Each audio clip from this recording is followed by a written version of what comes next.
You shared this stack of sources with us because, well, you're running into a very specific, incredibly frustrating wall. Okay. Because usually when we talk about a medical diagnosis or a treatment plan, there is this comforting expectation of precision. You break your arm, the x-ray shows that jagged white line, and the doctor just points to it, says, there it is, here is the cast. It's binary. The pathway from problem to solution is just, incredibly straightforward. Broken or not broken, clean. But then you, along with like roughly 1.5 million other women this year who are between the ages of 45 and 55, step into the world of menopause. And suddenly, that diagnostic x-ray machine is just broken. Oh, completely. You're looking at a treatment landscape that is honestly murky. I mean, we are talking about navigating hot flashes, night sweats, brain fog, bone loss, sexual health changes. Trying to figure out hormone replacement therapy can feel like drinking from a fire hose of conflicting information. It is the absolute definition of diagnostic muddy waters. And that is exactly what our mission is today. We are taking the clinical guidelines, the pharmacy blogs, and the cutting-edge pharmacological research you provided, and we're going to extract the essential truth about hormone replacement therapy, or HRT. Right, getting to the actual facts. Exactly. Our goal is to give you the why behind the medicine.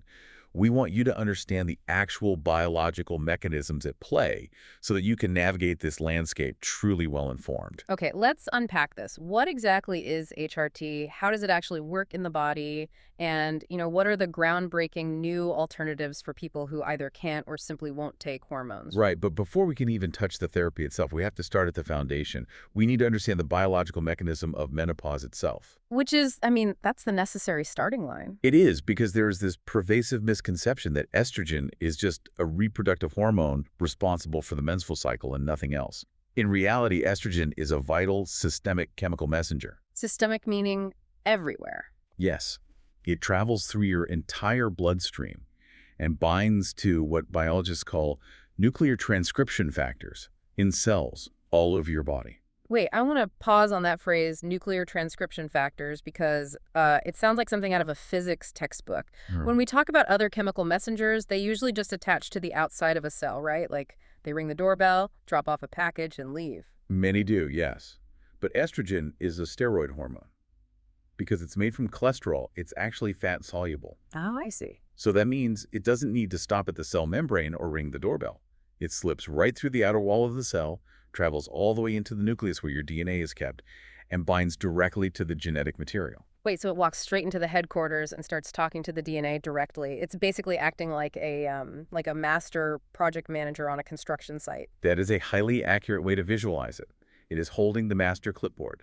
So it's standing there handing out blueprints to different organs. It's telling the skin cells to keep producing collagen. It's telling the osteoblasts in the bones to stay dense and hold on to calcium. Right. It's telling the vaginal walls to remain elastic and lubricated.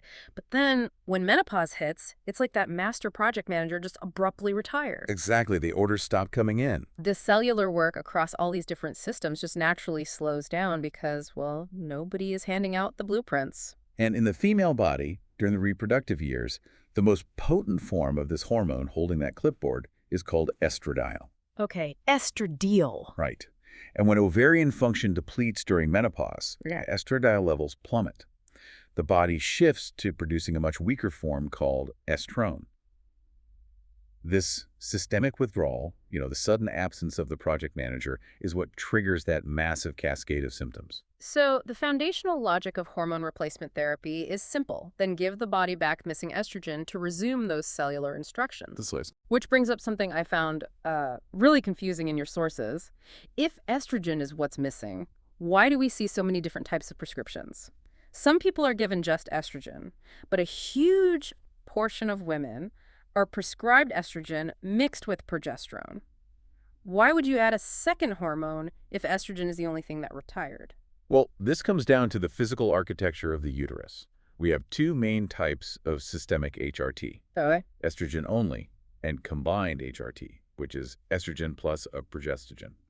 Estrogen-only HRT is prescribed exclusively for women who have had a hysterectomy. Meaning their uterus has been surgically removed. Correct. If a woman still has her uterus, clinical guidelines dictate she absolutely must take combined HRT. So the progesterone is specifically doing something to the uterus. Yeah, so if we go back to your project manager analogy, Estrogen's primary instruction to the uterus is to build and thicken the endometrial lining in preparation for a potential pregnancy. Oh, right. If you give a woman unopposed estrogen, meaning estrogen without any counterbalance, that project manager will just keep telling the cells to build, build, build. That sounds bad. It is. This continuous stimulation leads to a dangerous overgrowth of tissue called endometrial hyperplasia, which significantly increases the risk of endometrial cancer. Ah, so the progesterone acts as the brakes. Exactly. It stepped in and downregulates those estrogen receptors. It physically stops the uncontrolled growth and protects the uterine lining. That counterbalance is an absolute requirement for anyone with an intact uterus. But wait, I have to push back here. If we understand how powerful these hormones are, that estrogen is literally turning on genetic blueprints and stimulating tissue growth, it makes complete sense why people are terrified of the side effects. Completely understandable. Like, if it requires a progesterone brake to stop cancer in the uterus, isn't it entirely logical to fear that pumping estrogen into the body would stimulate breast cancer cells too? Oh. Cause blood clots? Those fears are incredibly valid, and they are the exact reason why the diagnostic landscape feels so murky today. You really cannot look at HRT without confronting the historical controversy. Specifically the Women's Health Initiative, right? The WHI study from the early 2000s. Yeah, exactly. I feel like everyone remembers that cultural moment. The headlines were everywhere, sparking this massive panic that HRT was causing heart attacks, strokes, and breast cancer. Millions of women essentially threw their medicine in the trash overnight. It was a profound moment in medical history, but the nuance of that data was entirely lost in the panic. Yeah. What's fascinating here is how our understanding of those exact numbers has evolved, leading to what the British Menopause Society and Women's Health Concern now call the timing hypothesis. The timing hypothesis. I read about this in the stack, but I need you to break down the actual mechanics of it. Why does the timing matter so much? Well, the original WHI study gave HRT to women whose average age was 63. Many of these women were more than a decade past the onset of menopause. Oh, wow. But modern analyses, including a major Cochrane review, reveal something incredible. When you look at women who start HRT within 10 years of menopause or under the age of 60, the risk profile entirely flips. Wait, flips, meaning it goes from harmful to protective? Yes. In this specific early window, HRT actually reduces all-cause mortality. It reduces the progression of atherosclerosis, and it reduces coronary heart disease. The Cochrane data specifically noted 6 fewer deaths per 1,000 women in this early start group compared to a placebo. How is that biologically possible, though? How can the exact same pill cause a heart attack in a 65-year-old but prevent one in a 55-year-old? It comes down to the state of the blood vessels. Estrogen is known to keep clean blood vessels flexible and healthy. If you start HRT early, right as menopause begins, the estrogen maintains that vascular flexibility. Right. However, if a woman is 65 and has been without estrogen for, say, 15 years, her blood vessels may have already developed atherosclerotic plaques. Like hardened deposits. Exactly.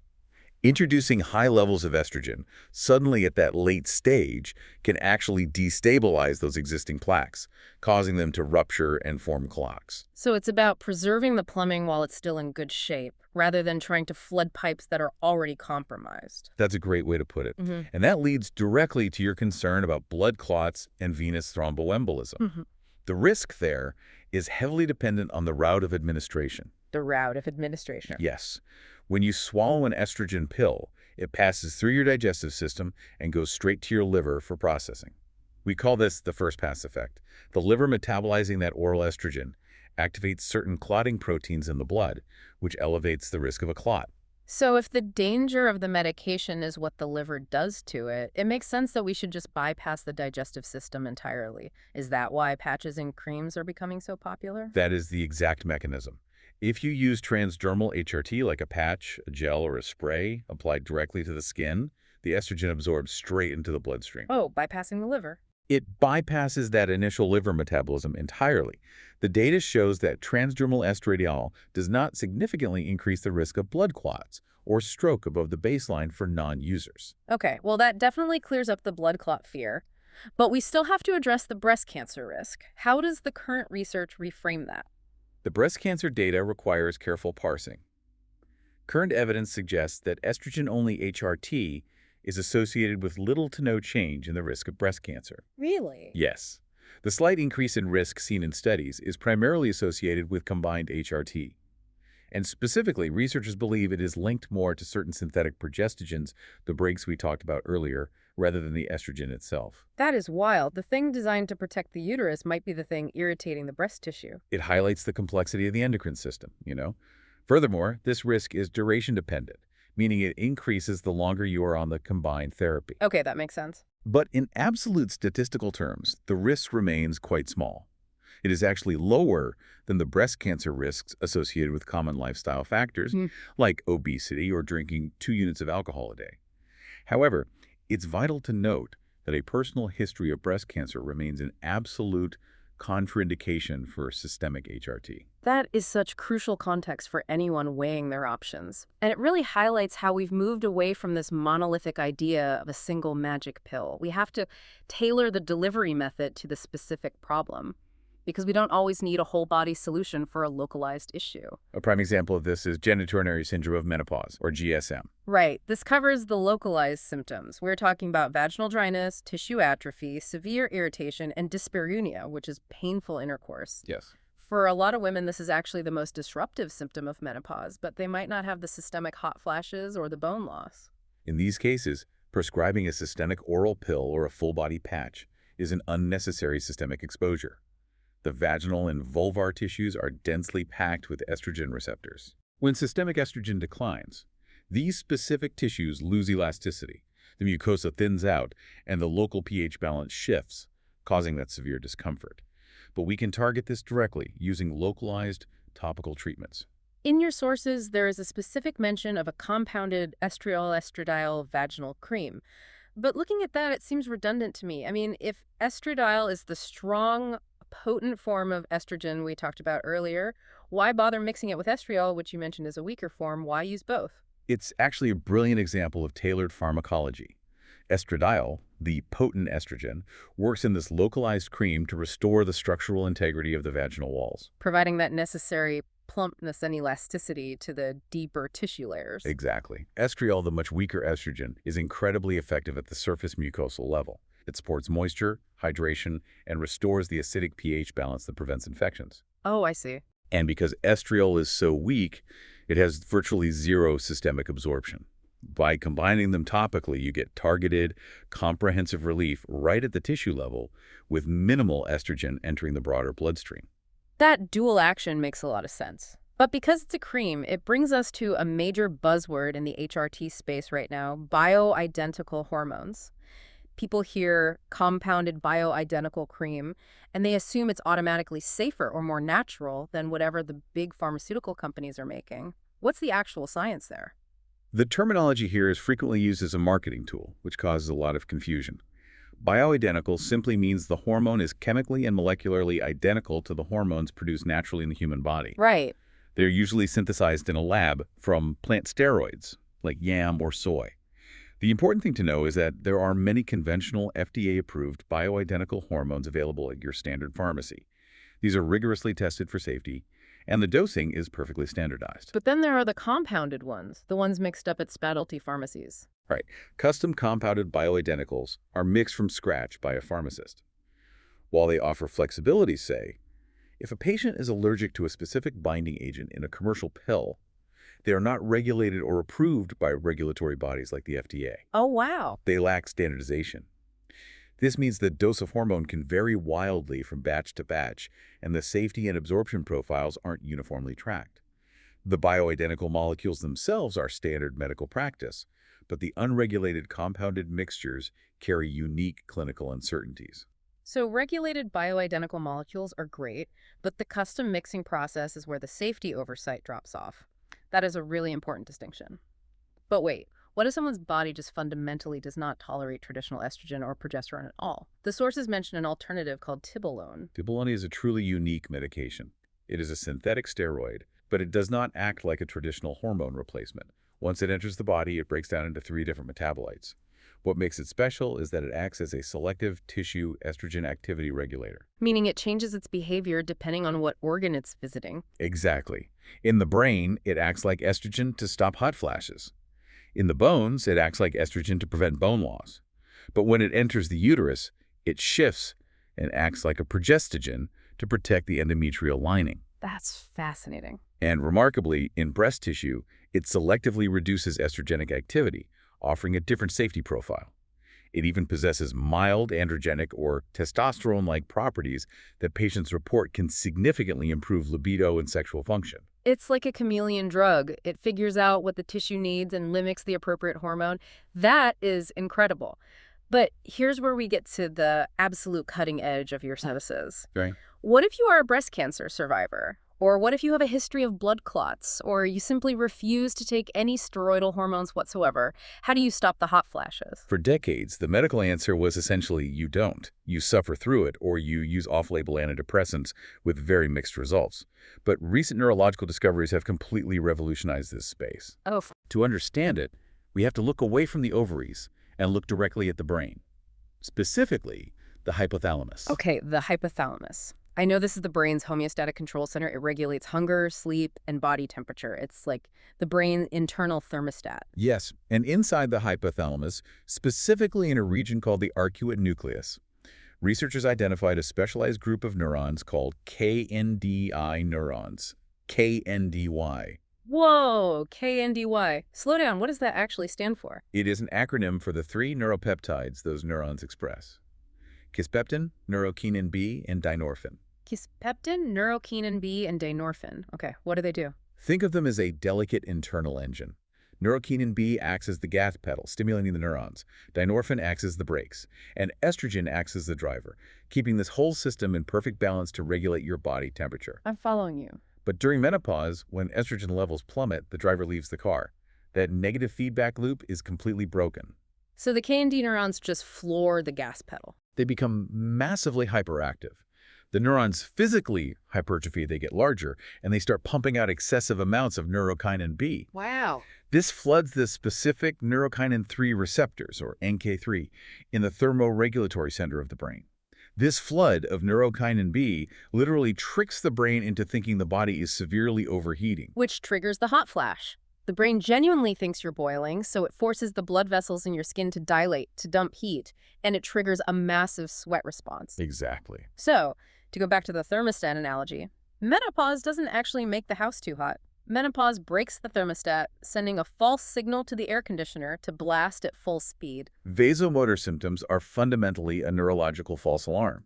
And for decades, the only way we knew how to fix the thermostat was to pump the entire house full of estrogen fuel just to calm those KNDI neurons down. But now we have a way to just block the false signal itself without using estrogen. Yes. This biological breakthrough led to the development of a brand new class of non-hormonal drugs called neurokinin receptor antagonists. In 2023, the FDA approved a drug called fezolinetant. Fezolinetant. Okay. It is a selective NK3 receptor antagonist. It physically sits in the receptor and blocks the neurokinin B from binding to the brain, stopping the hot flash at its neurological source. That is a masterpiece of targeted pharmacology.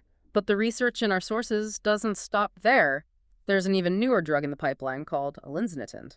Right. While fezolinetant blocks only the NK3 receptor, elinzanetant is a dual antagonist. It blocks both the NK1 and NK3 receptors. Which does what? Well, the recent OASIS Phase 3 clinical trials showed staggering results. Not only did it reduce the frequency of vasomotor symptoms by over 65% by week 12, but the addition of the NK1 blockade resulted in profound improvements in menopause-related sleep disturbances. Because hot flashes aren't just happening while you're awake. Night sweats destroy a person's sleep architecture, which leads to the brain fog, the exhaustion, the mood swings. If you fix the neurological thermostat, you fix the sleep, and you essentially give someone their life back. And doing all of this without touching an estrogen receptor, that means women with estrogen-sensitive breast cancers finally have a highly effective targeted therapy. It is a monumental leap forward in women's healthcare. It provides a highly efficacious alternative for the thousands of patients who previously had no safe options. That's huge. It does require some baseline monitoring, like fezolinetant requires periodic liver enzyme checks, but the overall safety profile, particularly regarding the endometrium and breast tissue, is incredibly promising.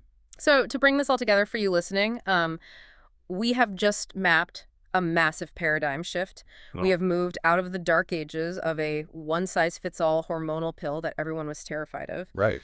You are now looking at a highly personalized medical menu. If you need bone protection and heart health and you are under 60, transdermal estrogen patches bypass the liver and provide systemic support.